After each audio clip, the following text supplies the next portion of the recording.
Eternal Flame. Chapter 3. I imagined the bank differently, Dandelion whispered, looking around the room. Where do they keep the money, Geralt? The devil only knows, the Witcher answered quietly, hiding his torn jacket sleeve. In the cellars, perhaps. Not a chance. I've had a look around. There aren't any cellars here. They must keep it in the loft, then. Would you come to my office, gentlemen? Vivaldi asked. Young men and dwarves of indiscernible age, sitting at long tables, were busy covering sheets of parchment with columns of figures and letters. All of them, without exception, were hunched over, with the tips of their tongues sticking out.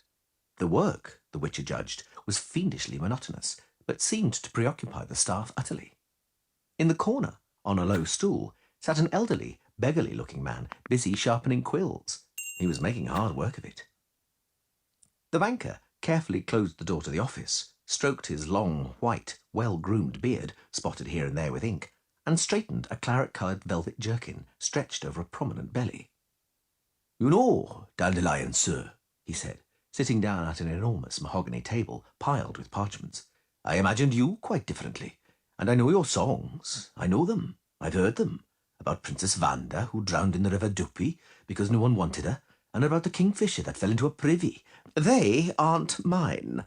Dandelion flushed in fury. "I've never written anything like that." "Ah, I'm sorry then." "Perhaps we could get to the point," Dainty cut in. "Time is short, and you're talking nonsense. I'm in grave difficulties, Vimy." "I was afraid of that," the dwarf nodded.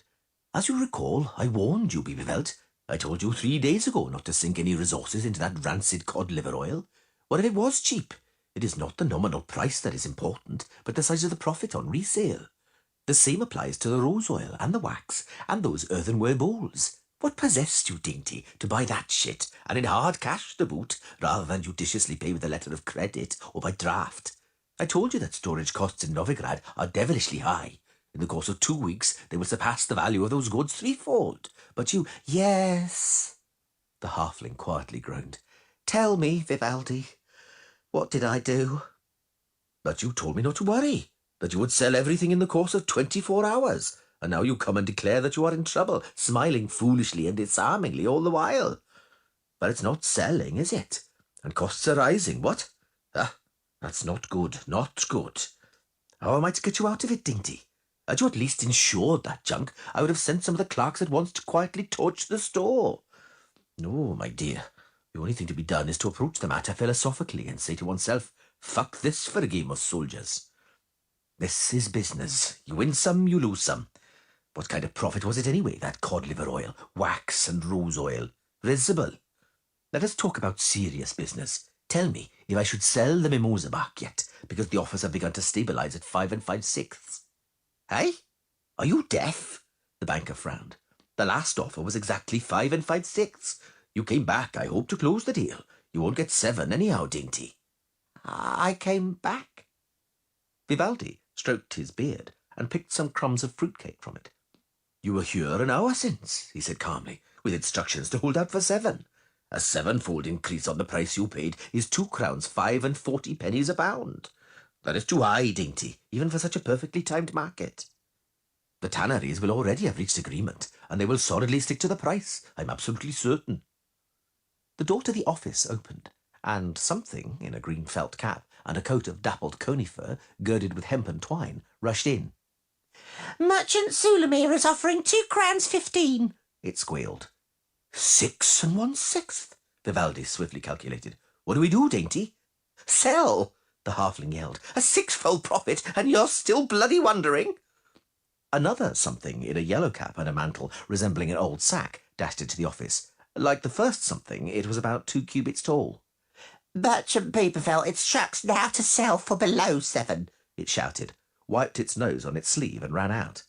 "Aha," the dwarf said after a long silence. "One Beaverveld orders us to sell, and another Beaverveld orders us to wait. An interesting situation. What do we do, Dainty? Do you set about explaining at once, or do we wait until a third Beaverveld orders us to load the bark onto galleys and ship it to the land of the Cynocephali, eh?" "What is that?" Dandelion stammered, pointing at the something in a green cap still standing in the doorway. What the bloody hell is it? A young gnome, Geralt said. Undoubtedly, Vivaldi confirmed coldly. It is not an old troll. Anyway, it's not important what it is. Very well, Dainty, if you please. Vimy, the halfling said, if you don't mind, don't ask questions. Something awful has happened. Just accept that I, Dainty Beavervelt of Knockgrass Meadow, an honest merchant, do not have a clue what's happening. Tell me everything in detail, the events of the last 3 days. Please, Vimy? Curious, the dwarf said. Well, for the commission I take, I have to grant the wishes of the client, whatever they might be. So, listen. You came rushing in here 3 days ago, out of breath, gave me a deposit of 1,000 crowns, and demanded an endorsement on a bill amounting to 2,520 to the bearer. I gave you that endorsement.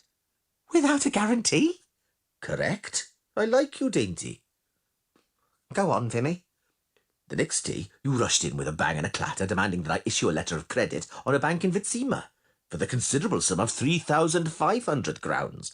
The beneficiary was to be, if I remember rightly, a certain Theylukokian, alias Truffle. Well, I issued that letter of credit. Without a guarantee, the halfling said hopefully. My affection for you, Beavervelt, the banker said, ceases at around 3,000 crowns. This time I took from you a written obligation that in the event of insolvency, the mill would be mine. What mill? That of your father-in-law, Arno Hardbottom in Knockgrass Meadow. I'm not going home, Dainty declared glumly, but determinedly.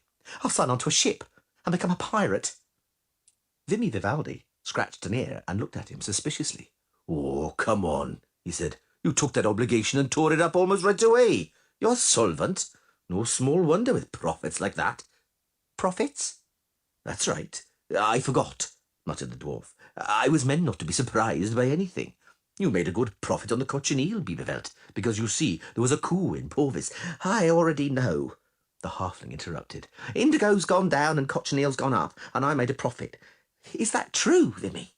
Yes, it is. You have in my safekeeping 6,346 crowns and 80 pennies, net, after deducting my commission and tax. You paid the tax for me?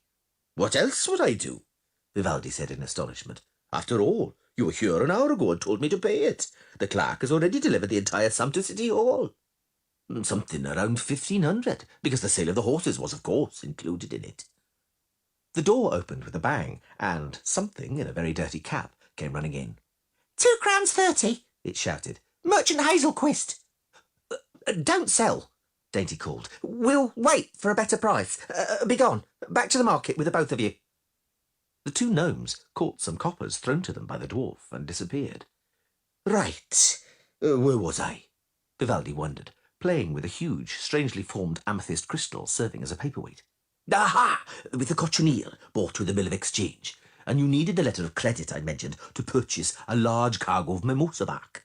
You bought a deal of it, but quite cheaply, for 35 pennies a pound, from a Zangviberian factor, that Truffle, or perhaps Morel. The galley sailed into port yesterday, and then it all began.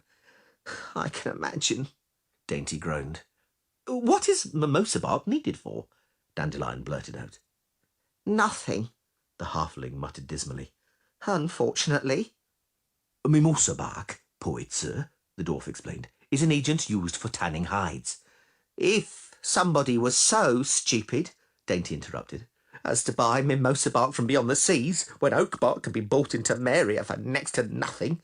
And here is the nub of the matter, Vivaldi said.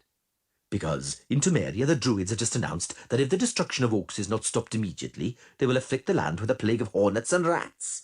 The druids are being supported by the dryads, and the king there is fond of dryads. In short, since yesterday there has been a total embargo on Temerian oak, for which reason mimosa is going up. Your information was accurate, Dainty. A stamping was heard from the chambers beyond the room, and then the something in a green cap came running into the office out of breath. The Honourable Merchant Sulabir, the note panted. has instructed me to repeat that Merchant Biebervelt, the halfling, is a reckless bristly swine, a profiteer and charlatan, and that he, Sulamir, hopes that Biebervelt gets the mange. He'll give 2 crowns 44, and that is his last word. Sell! The halfling blurted out. Go on, Shorty, run off and accept it. Count it up, Vimy. Vivaldi reached beneath some scrolls of parchment and took out a dwarven abacus, a veritable marvel.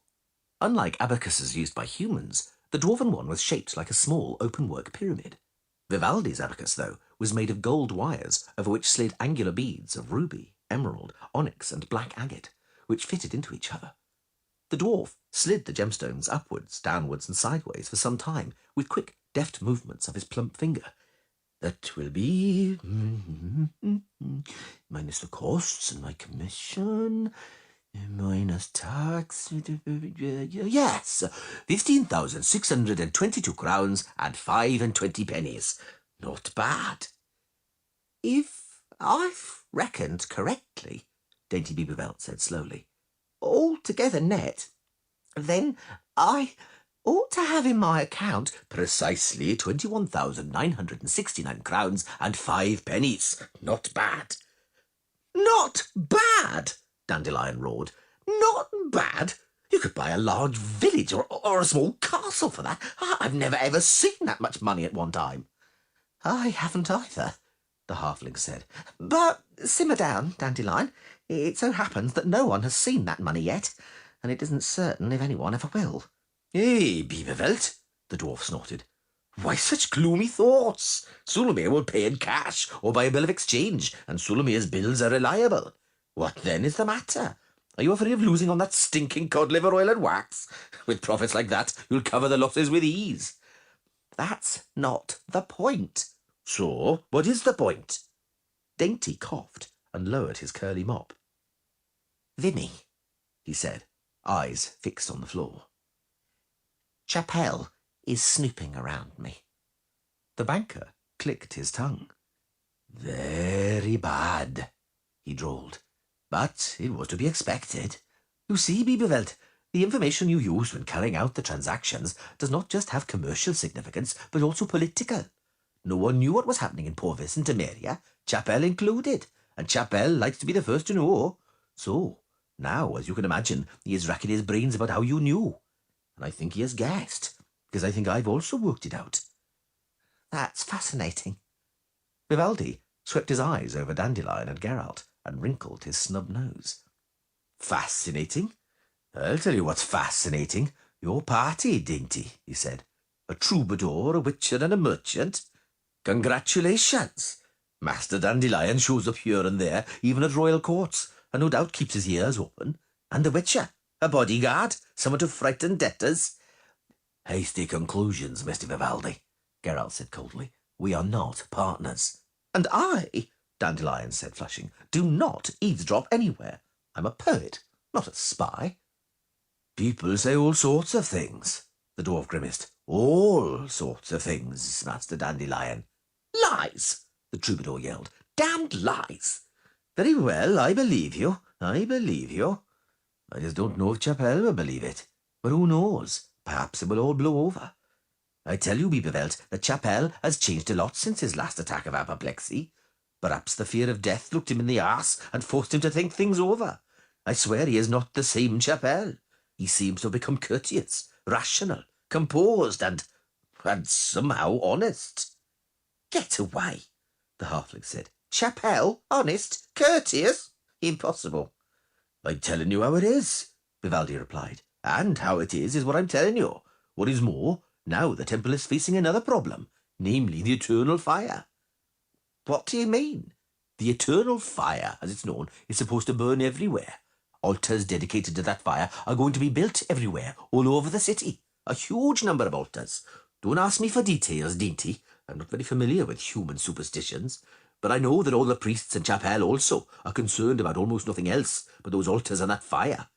Great preparations are being made. Taxes will be going up. That is certain. Yes, Dainty said. Cold comfort, but... The door to the office opened again, and the Witcher recognised the something in a green cap and coney fur coat. Merchant Biebervelt, it announced. Instructs to buy more pots should they run out. Price no object. Excellent. The halfling smiled, and his smile called to mind the twisted face of a furious wildcat. We will buy huge quantities of pots. Mr. Biebervelt's wish is our command. What else shall we buy more of? Cabbage? Wood tar? Iron rakes? Furthermore, The something in the fur coat croaked. Merchant Biebervelt requests 30 crowns in cash because he has to pay a bribe, eat something and drink some beer, and 3 miscreants stole his purse in the spear blade. Oh, 3 miscreants, Dainty said in a slow, drawling voice. Yes, this city seems to be full of miscreants, and where, if one may ask, is the Honourable Merchant Biebervelt at this very moment? Where else would he be? The something said, sniffing. Than at the Western Market. Vimy, Dainty said malevolently, don't ask questions, but find me a stout, robust stick from somewhere. I'm going to the Western Market, but I can't go without a stick. There are too many miscreants and thieves there. A stick, you say? Of course. But, Dainty, I'd like to know something because it is preying on me. I was supposed not to ask any questions, but I shall make a guess, and you can either confirm or deny it. All right. Guess away. That rancid cod liver oil, that wax, and those balls, that bloody twine. It was all a tactical gambit, wasn't it?